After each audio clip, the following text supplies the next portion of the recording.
Lods, sa tanong mo kung nasaan yung mic gain nung TM261, which is Kenwood.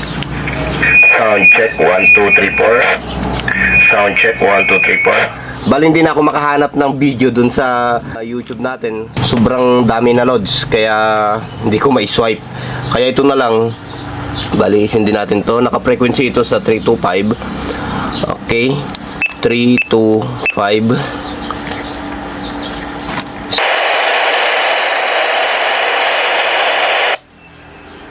Yan. Ang gagawin mo lang, pihitin mo lang to, Lodi. Ito yung mic gain ng TM261.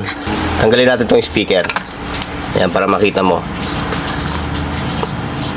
Mic gain, low, high, then yung pampahaba ng signal. Yan. Pambinat yan o pambatak ng signal bar sa mga nare-receive mo. Subukan natin. 1 2 3 4. Ito. 1 2. Kung napansin mo, nung pinihit natin ay nawalan na siya ng audio. 1 2 3 4. 1 2 3 4. 5 4 3 2 1. Ayan o. 1 2 3. Ayan. Overmode na siya. Okay.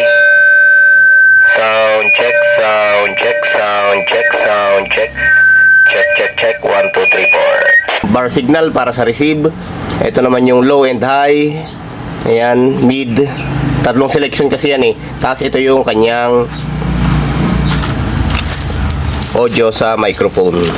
Okay?